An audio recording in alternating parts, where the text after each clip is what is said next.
Morning, everyone. Welcome to the August 11th session of the City of Prescott Planning and Zoning Commission. I'm not going to bother with introductions because we have a small audience today. So, my name's Tom Mentzer. I'm the chairman today. All right. I would approval of July 14th minutes. I'll entertain a motion. Move to approve the July 14th, 2016 minutes. Second. Okay, I have a second. Is there any further discussion? Any changes? No? All those in raise your right hand, say aye. Aye. Okay. All right, item number 2, regular action item. This is a preliminary plan, 16001, preliminary plat for Deepwell Ranch Estates. Good morning. That's correct, sir. This is Deepwell Ranch Estates, formerly known that as of recently they changed the name to Antelope Crossing. So as we go through this, you may hear it referred to as either of those names. Okay. The project is a 255-unit workforce housing subdivision. The zoning is already in place. I know on the zoning maps that it says business regional and multifamily high density, but both of those zoning districts allow for single-family development, so a rezoning application is not accompanying this preliminary plat application. That's why you don't see that. The location of the development is between Willow Creek Road, the new Willow Creek Road extension, and Highway 89, just west of the airport across 89.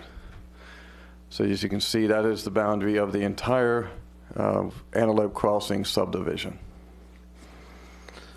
Again, going back to the zoning application, or excuse me, the zoning, the area in blue hash marks there is the boundary of the property for the Antelope Crossing subdivision, BR zoning, and multifamily high zoning, which does permit single-family residential development.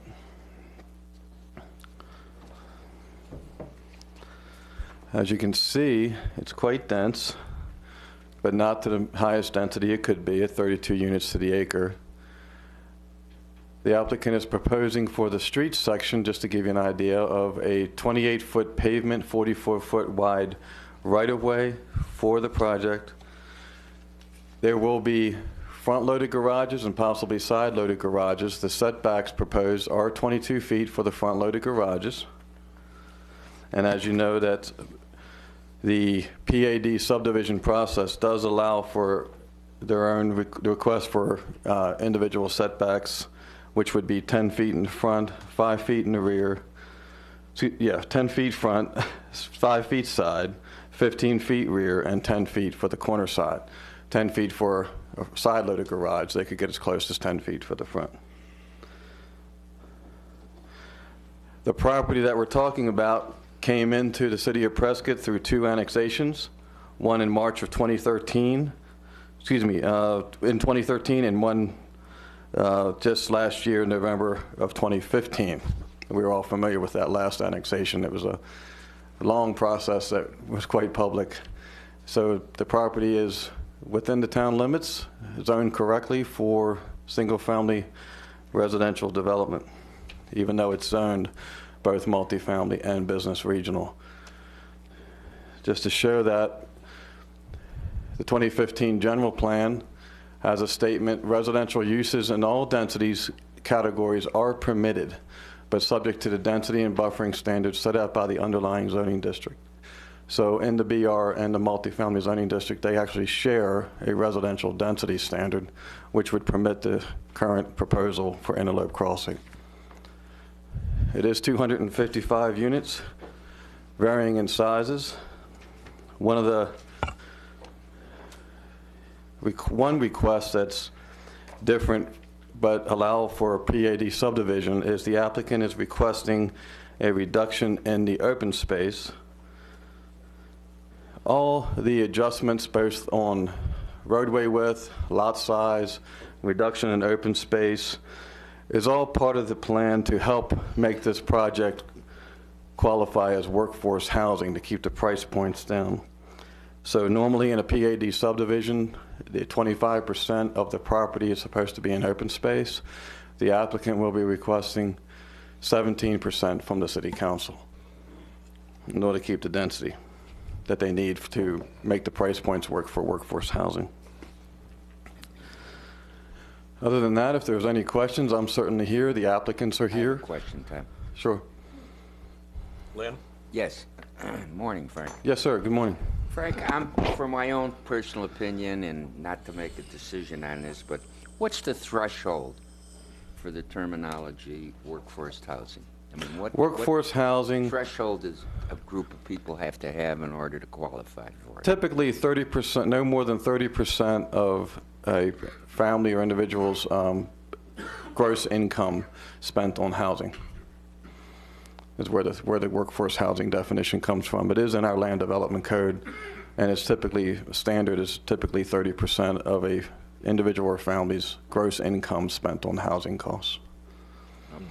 So we're not talking affordable housing, we're not talking subsidized housing. This is workforce housing. It's not subsidized, it's middle-class folks being able to buy a home within the city limits of Prescott. As the designation workforce housing put this into that separate area where they can draw their own, there's a different water allocation for it? I know we don't get into water either, but. No, sir, it does not. It's still allocated the same way any single-family home would be.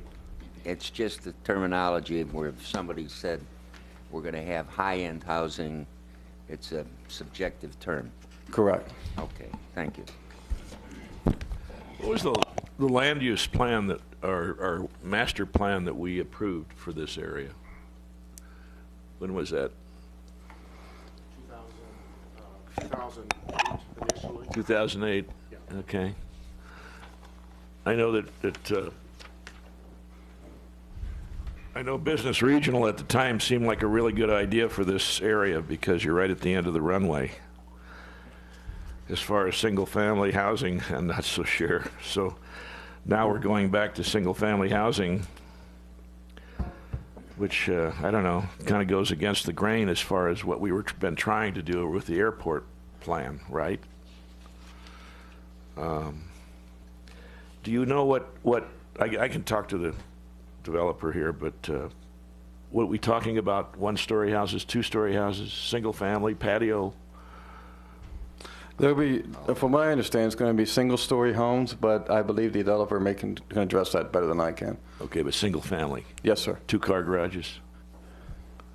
Two-car garages. Two-car garages. I hope so. Okay, questions? Anybody? Speak right up. Tom, Yes, sir. I just think we keep minimizing our PAD by altering the setbacks, altering the open space, all in the name of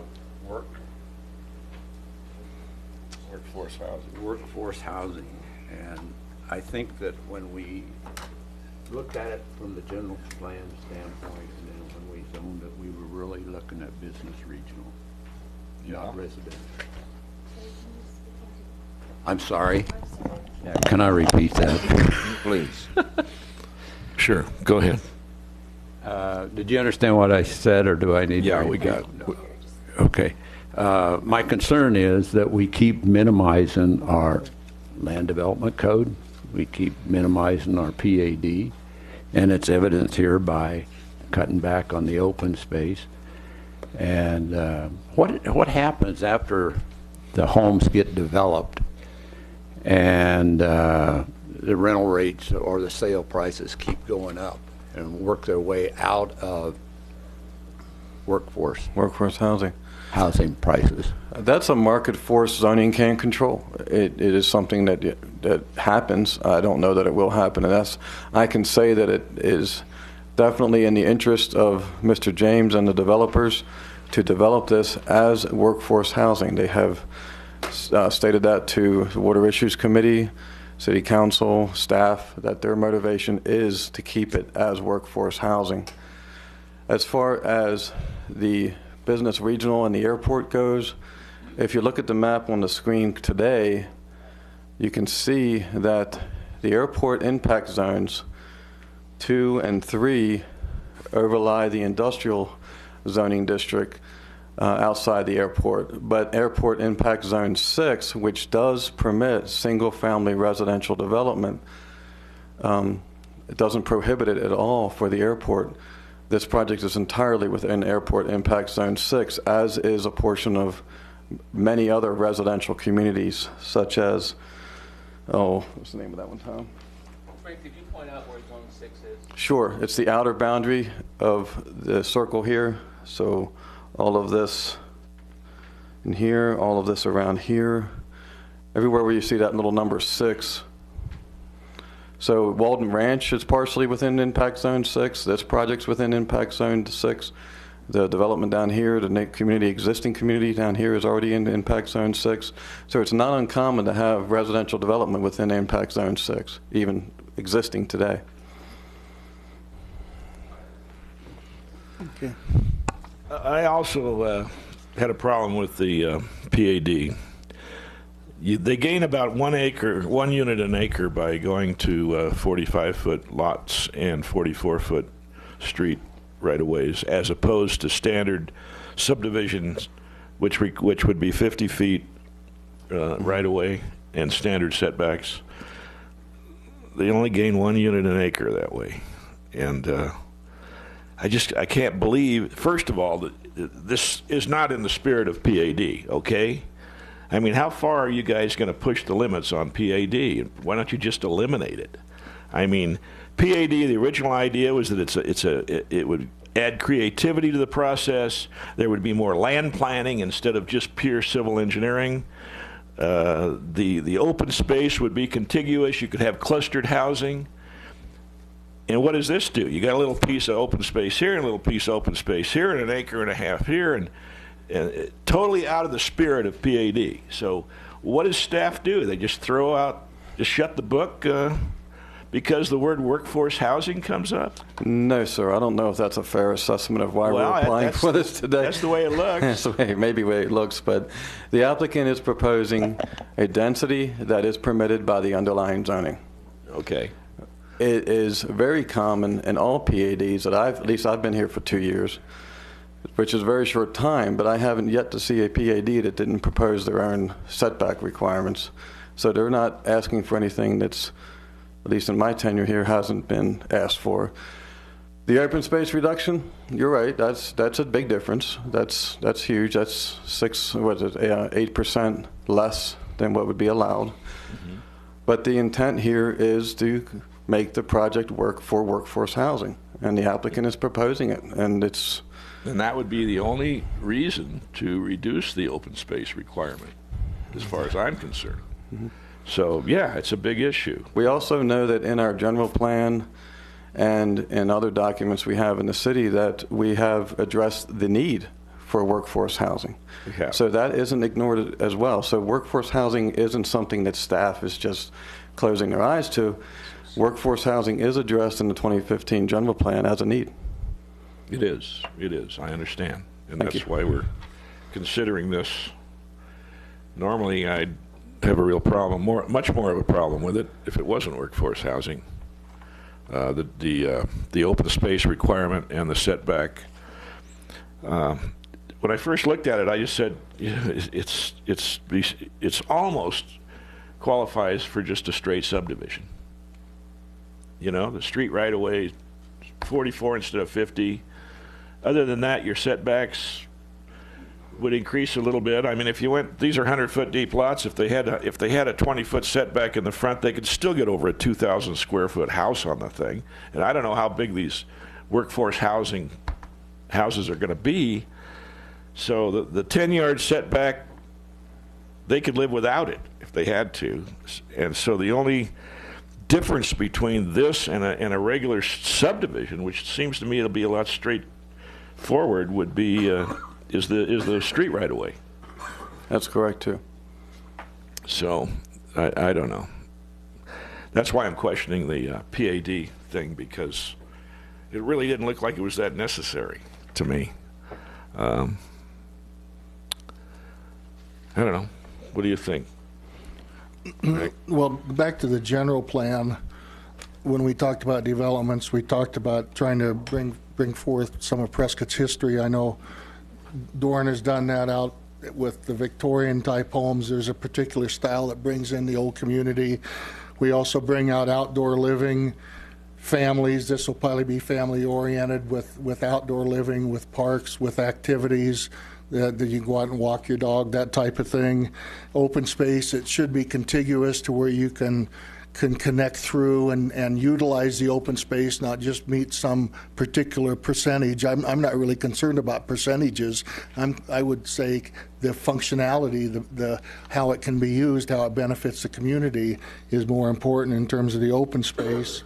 And then the whole thing in terms of being able to be pedestrian oriented and pass through a neighborhood, not have one neighborhood like a housing dense area block the ability for someone to go through. That's the same thing for the wildlife corridors. We talked about the importance of being able to preserve the wildlife in some of these areas as well as have it be the ability to pass through. So those are the things I see that should tie a little closer to the general plan. And I think just with a little bit of work on this layout, they could bring some of those thoughts forward. I mean, none of those issues you just mentioned are dealt with in this plan. Wildlife corridors are kind of interesting between a major collector and an arterial highway. I don't know if wildlife corridors are really a consideration for that. But, the general plan, we have to look at it, and holistically, not every project meets every aspect of the general plan. We know that. So this is what's being proposed. Yeah, but I mean, like wildlife corridors, doesn't have to be a migratory, a major corridor. It can be just the ability to have, your coyotes and some antelopes just be in neighborhoods. I know at Prescott Lake's right in the middle of town, right between arterials and major roadways, state highway. We have all kinds of wildlife in there, and that's why people move to an area like Prescott is because of that type of a nature that we have. We have bears downtown and deer downtown and javelinas and coyotes now. So. I guess I'm going to ask you directly, Tom. How far do we tweak the PAD before we get to a point where we need to either rewrite it or do something with it drastic? Well, it's a very good question, and it's a question we had with the applicant through the process. But ultimately comes down to a process and their rights as property owners to bring forth the proposed project. And they believe they're meeting a need and that the trade-offs that they're proposing are worth considering by the commission. So as to the usability, the effectiveness of the open space, it's a good point. There isn't a lot of connectivity of the open space that they're proposing. But there have been waivers of percentage of open space in other plats. And if you recall, I think Heart and Suites was one of those where there was actual a change of use to apartments to condominiums. And the open space waiver was a big part of that. So staff looked at all of those factors. With respect to the wildlife friendly, there has been a very positive change with this realignment of Willow Creek Road. That is now game-friendly fencing with the first rung of wire meeting the requirements, no barbed wire on that rung. And as you know, Commissioner Sheets, that's spelled out in the airport-specific area plan as well as the general plan. So ultimately it comes down to the trade-offs and the Commission's perspective on a project-by-project basis. I will say that the intent of PAD is to allow for that flexibility, but at the back end of that process, the council has sole discretion whether to approve or disapprove the proposed subdivision. I understand. I guess what I'm saying is maybe we need to take a look from a staff or a code committee standpoint at PAD. Yeah, and we maybe can certainly redefine it, maybe retweak it, maybe, it seems to be getting a little bit pulled apart and ignored, I guess, what I'm saying. And we can certainly do that with the next UDC meeting, put that on them as an item for discussion. I appreciate it. I guess the only thing, I can live with the open space, I can live with the size of the street right away, as long as you guys, staff believes this street right away works? That's actually been vetted through the engineering department, and it's a function of the newly adopted general engineering standard. There's a variance process. So the effect of that is the reduction in the right-of-way. Still have Okay, 28 so- feet Right. of pavement and parking on one side. Yeah, So, I wanted to hear that. What we're talking about is a reduction in right-of-way, but not a reduction in 28 foot of, No. that's correct. Or the sidewalk on one side, or Sidewalk on parking one on one side. That's so pretty all much of that standard. requirement stays as if it was a standard street design with 28 foot, 4-foot sidewalks, 50-foot right-of-way. You're asking the only change in this to be from 50 feet to 44 foot in the right. That's correct. Okay. And sidewalks just on one side, Well, the sidewalks on one side are in the 28 foot. which I Right. think Is is normal. normalized. And like I said, I can accept the right-of-way thing, and I can accept the open space thing, but boy, I'm having a real hard problem with a 10-foot setback. We didn't intend to set a precedent. We've only done that on one or two projects, and they very special projects, small case projects. The intent was to not set a precedent for that 10-foot thing. The 20-foot setback is not just for the purpose of parking two cars on the driveway. It's line of sight. It's creating an open feeling in the neighborhood. And you lose that when you go with a 10-foot. I don't understand why the 10-foot's required here. Like I said, if I sketched it out with a 20-foot front setback, you can get over a 2,000 square foot house on these lots. So I'm going to have the developer talk to me about that. I guess that's the last issue that I have a real problem with, is that 10-foot. I don't see it's necessary. And Tom, may I again? Doing the math on this, if we had a 44-foot right-of-way and 28 foot of streets and 4 foot of sidewalk, that's 32 feet. That leaves you 12 feet, let's assume 6 foot vacant on each side. Well, with a 10-foot setback, that's 16 feet from the garage door to the curb? Or am I wrong in my math?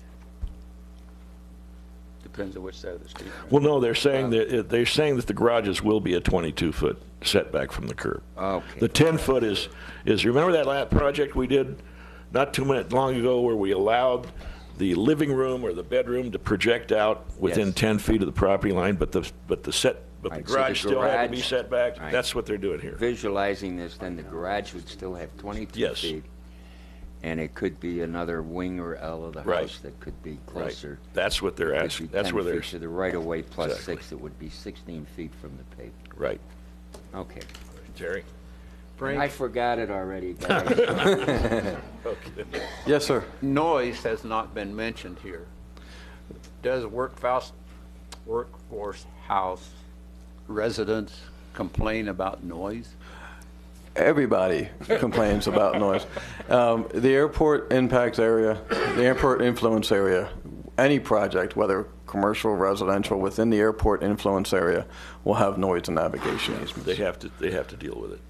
Special noise reduction, right? It's Special- basically, it's not so much that it's an acknowledgement on the plans and by, real estate that, hey, you live in an airport area. You're going to hear aircraft. You're going to have low flights.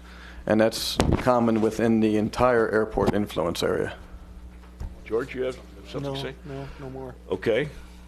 I would like to add something to that, Mr. Chairman, regarding the noise contours. The Land Development Code, the requirement for noise reduction, and it's a reduction in decibels depending on the location with respect to the DNL or LDN, and that's the day-night average noise contour.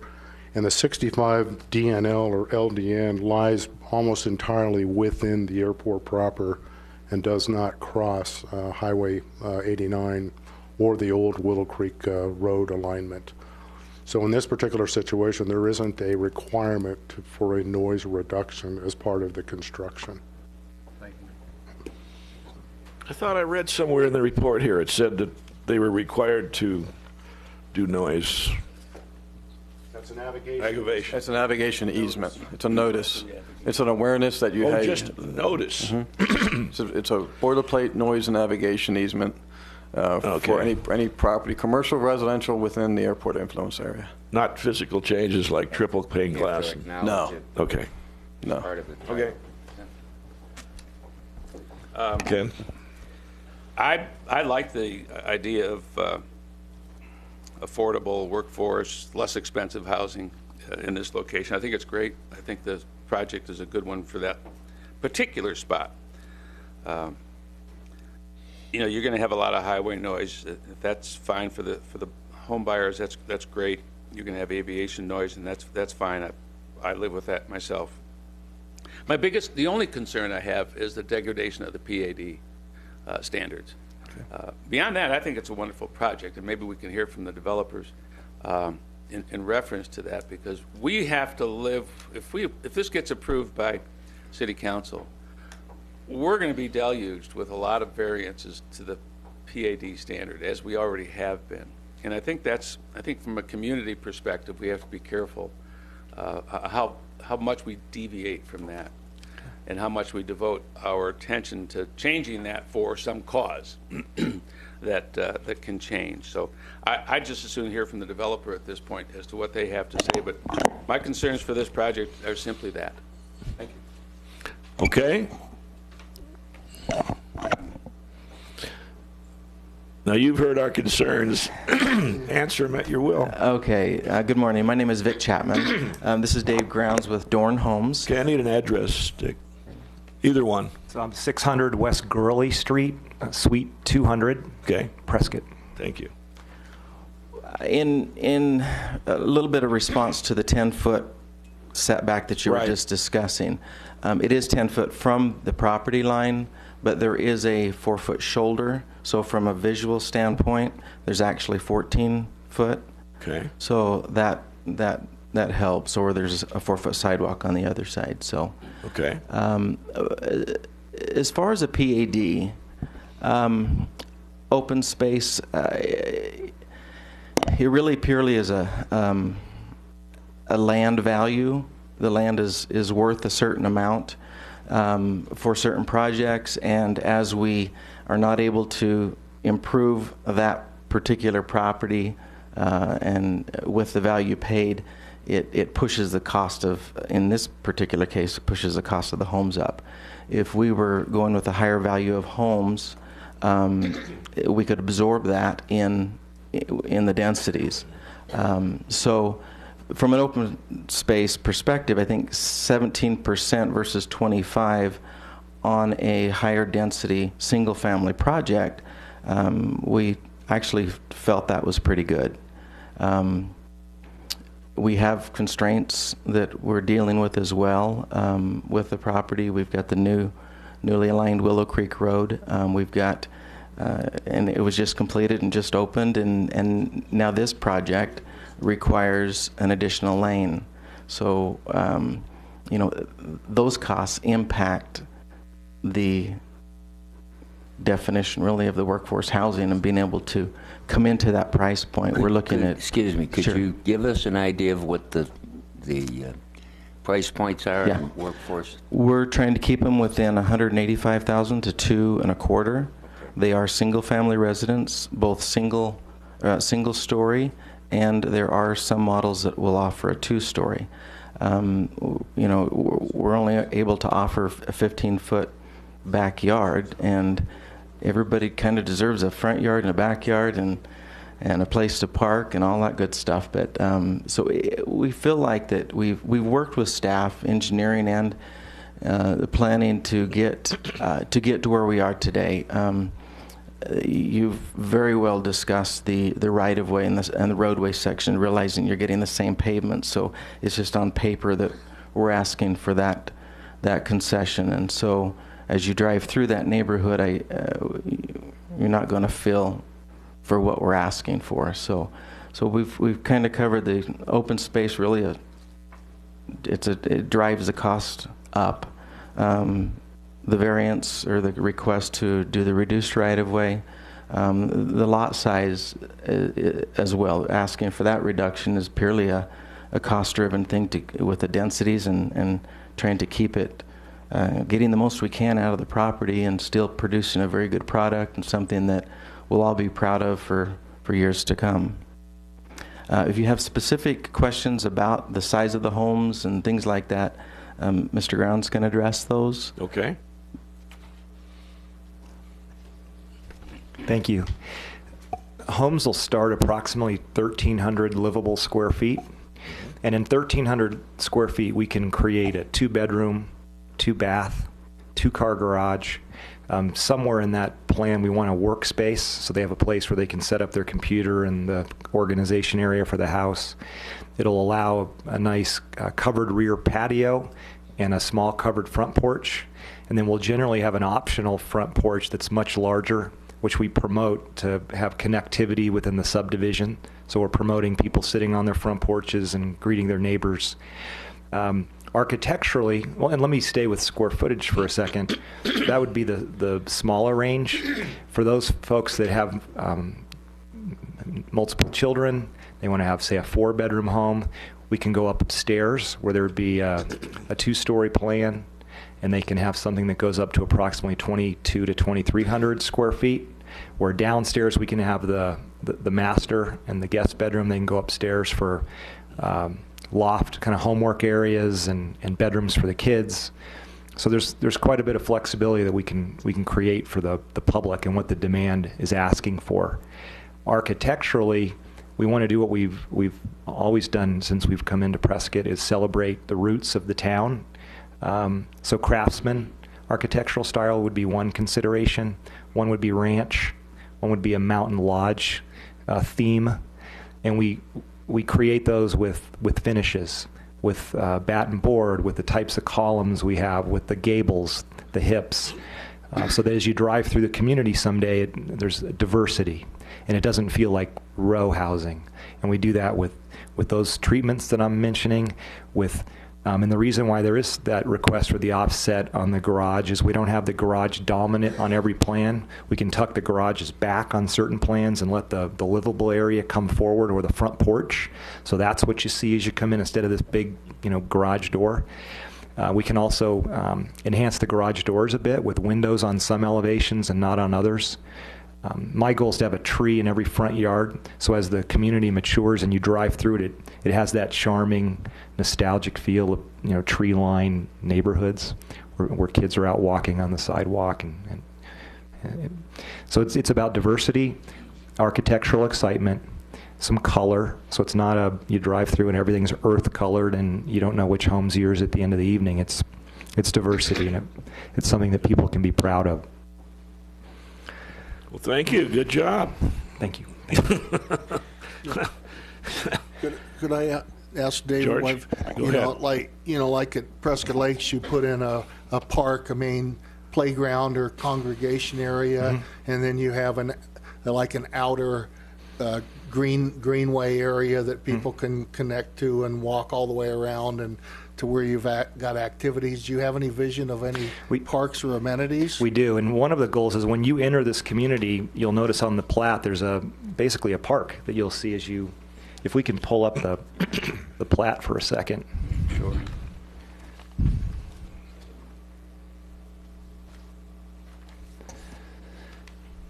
So at the bottom of the page, as you drive in, you see that common area that you see as you pull in. Track B, I think that says Track B. Yeah. B. So the idea is, as you pull in, you're not looking at the backs of a bunch of houses or a bunch of walls. You're seeing a landscaped area, and a lot of the homes back up to that. It's one of the first impressions as you come into the community, and it's about connecting people. And if the parents want their kids to go out and play, they know where they are, and they're all in one area. So that's an area that we created intentionally, and it also feels good as you drive in, because you're meeting landscaping and organic things as opposed to structure. So we try to do that as much as we could. Good. Okay, thank you. Thank you. Mr. Chairman, if I could, oh, sorry, sir. Go. Frank, where does the new alignment actually impact this development? I saw on one of the maps it's very, very small.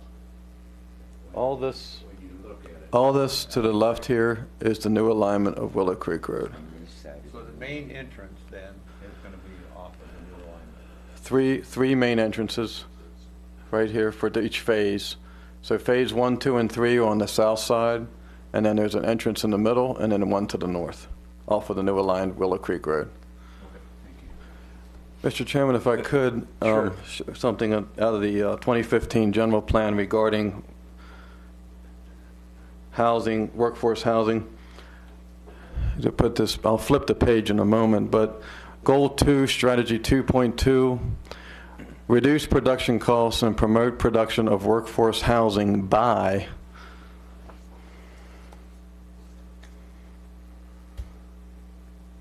and then at the top here, and it lists these bullet points. Density bonuses, greater flexibility in placement of manufactured housing. This is not manufactured housing. Reduction in parking where appropriate. Increased allowable building footprint and or decreased setback requirements, which is one of the concerns discussed today. Relaxation of the improvements, of off-site improvements and city contributions, which aren't part of this either. But the general plan does specifically call out flexibility in design for encouragement of workforce housing. Good point. Thank you. Yes, sir. Although I hope in their design and their layout of the houses and selection of individual plans that you try to keep the 10-foot setback to a minimum. Maybe not every single house, because we're really concerned about that, setting that precedent. We've only allowed that in a couple of projects, maybe even one that I know of. So that's kind of a concern to us. Sure. I just wanted to touch on that topic. I agree with you. It's not my preference to have a number of plans with that 10-foot. So I'm completely in alignment with your goal. We would like to maybe have one or two plans that are closer than that 22 feet. But I would rather not even go to 10 if I can help it. Love it. I love it. I okay. appreciate that. Thank you. Okay. Kim? I don't know who to ask this of. Is there any opportunity for you to increase your open space at all with this plan, but maybe deviating from this particular plan? We have worked several different varieties of the plan to see what we could do with open space. We're bound by the southern boundary because of a different zoning classification with the overlay. We're bound on the east side with existing developments and parcels. The only place that would be available would be to the north, and that particular north of land owner, Deepwell Ranch, would like to keep that available for some sort of retail if we can work the ingress-egress out and find something that would be attractive there. I think I was actually asking, would there be any chance of a slight reduction in the number of lots so you could increase your open space? Well, again, if the open space is an issue that we'll have to deal with forever. If we reduce the number of lots, it pushes the price of the rest of them up. I understand. So that's what we're kind of working toward that area, and the improvements that we're going to be making on Willow Creek Road actually have a pretty significant impact that is pushing that, what we believe to be that threshold. So is that like a no? I mean, there's never a no, but at some point, at some point, the landowner and developer and for a long time, Ron James Deepwell Ranch has wanted workforce housing. It appears to be a prime great opportunity to do that here with the existing development that's there. I don't disagree with We've kind of anything you're discussed if this doesn't work, we're not sure where it would work. I'm not disagreeing with anything you're saying. I was just simply asking, is there any opportunity to increase the open space by eliminating a couple of lots there? Well, I'm not going to say no, but it pushes the threshold. It really does work. I certainly do. Regarding the right-of-way along Willow Creek Road and also along 89, as I understand, those right-of-ways are larger than what the roadways are are really requiring, and depending on the type of fencing, I don't know what Dave's going to offer with the Dorn homes there, whether you'll have open viewing to where you're creating a sense of openness along there, if you're going to go with 6-foot block walls, or just, have you got any thinking regarding that sense? Not completely. Generally, we want to give people an enclosed backyard for their pets, and that typically translates into a 5-foot high CMU block wall, fence block. That's our thinking currently. If somebody wants to do an optional view fence in the back of it, then if the CC&Rs and the design guidelines allow it, I don't see any reason why we shouldn't offer that. Yeah. Because there is a considerable amount of space on both sides of them that's public space, and some of that could be used in either visually, or you could even have a path down some of the backside there in the right of way, which they've talked about. Okay, but I'm sure you got noise and sight that you're also going to try to eliminate there with the traffic, and you got to balance that. And you put in some plantings, I guess, as buffering, and you can do that too.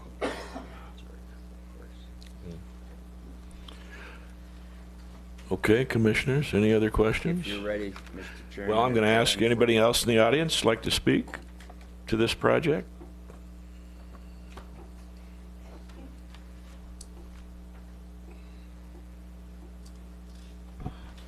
My name is J.D. Greenberg, and I live in Prescott, I need an address, ma'am. 1528 Cougar. Okay. First of all, I'd like to say that Mr. James has done a lot for this community, and I applaud the need and the provision of workforce housing. I realized that when I moved up here, I was working, and this price point was about what I needed in order to be able to move to Prescott.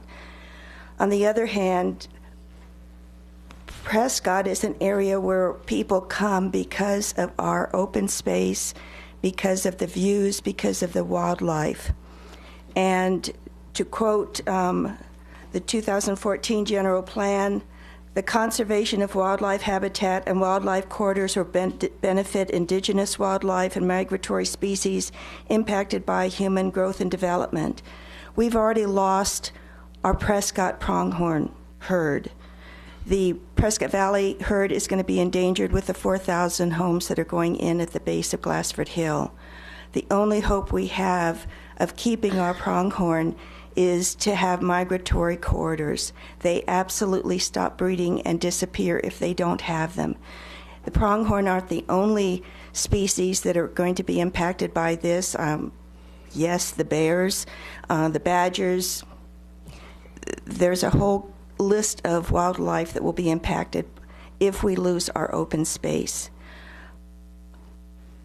It's ironic that the name of this development has been changed to Antelope Crossing, when in effect it is going to block the wildlife, the antelope, from crossing anywhere near here. As many of you know, while the pronghorn they prefer to go under a fence, so you need to have an 18-inch height at the bottom of the barbed wire. I've been working with Simpo trying to figure out a way that we can save the pronghorn by having perhaps an overpass at some point. So along the highways, which are all going to be 89 is projected by 2040 to be 6 lanes, as is 69. And all of our wildlife are going to disappear. I think of the staff member who says they've only been up here 2 years.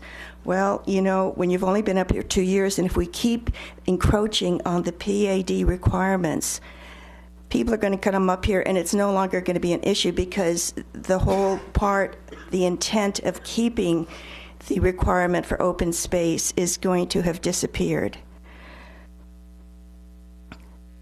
I would strongly recommend that you go with the intent that has been brought up by several of your questions. I realize that price point is important for a developer, but just with your 10-foot setback, you know, you do it for one, and then the next person comes along and they think, well, you did it for them, you have to keep doing it for me as well. I think that's going to happen, and it's going to keep encroaching on that 25% PAD requirement for open space. It's a hard pill, and I don't object at all. I think Mr. James owns the land. He has the right to make money on it. But I think we need to hold the line, or the line will disappear in terms of the open space requirement.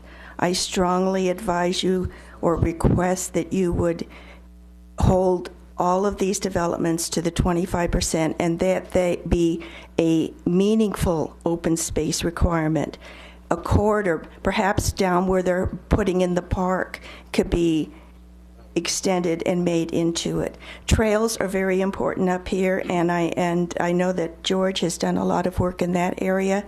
Trails, wildlife corridors, if we don't continue to require them, they're going to disappear, and we're going to look just like Phoenix or Los Angeles. And I don't think that's going to draw anyone to Prescott. That's not the reason we moved here. We moved here for the land we love, for the views, and for the wildlife. Thank you. Thank you for your comments. Appreciate it. Anyone else like to speak? Okay, we can act on this, right? Close the public hearing. Gentlemen, any other questions of anyone? Make a motion when you're ready. I'll consider a motion. Move to, I gotta put my glasses on, excuse me.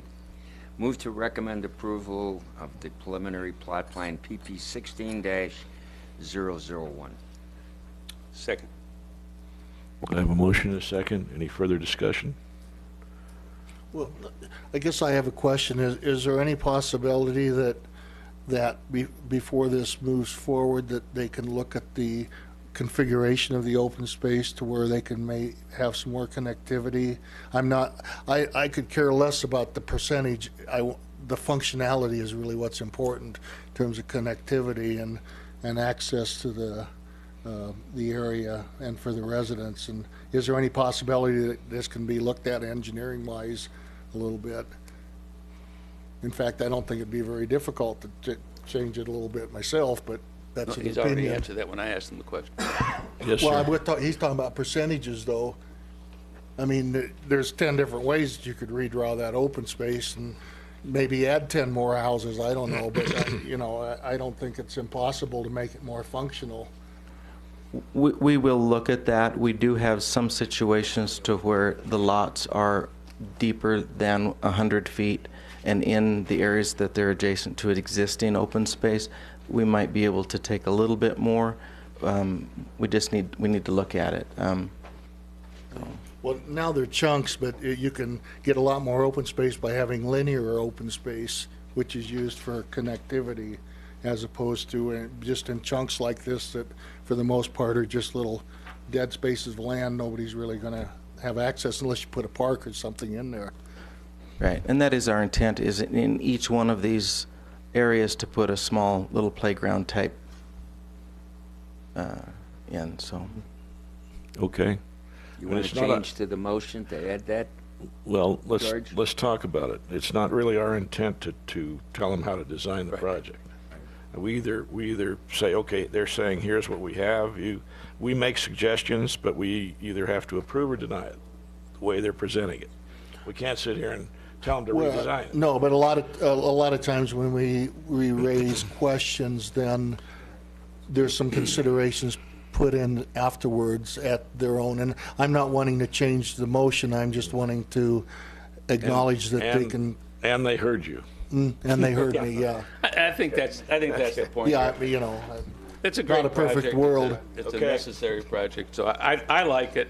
I think they've heard the message. If they can make some modifications, I think it would behoove you to be able to do that, especially in the open space areas. Well, it's really one of the first projects of this type in Prescott, right? So hopefully there'll be more. I have a motion. I have a second. All those in favor, raise your right hand. Say aye. Aye. Aye. All right. Thank you, everyone.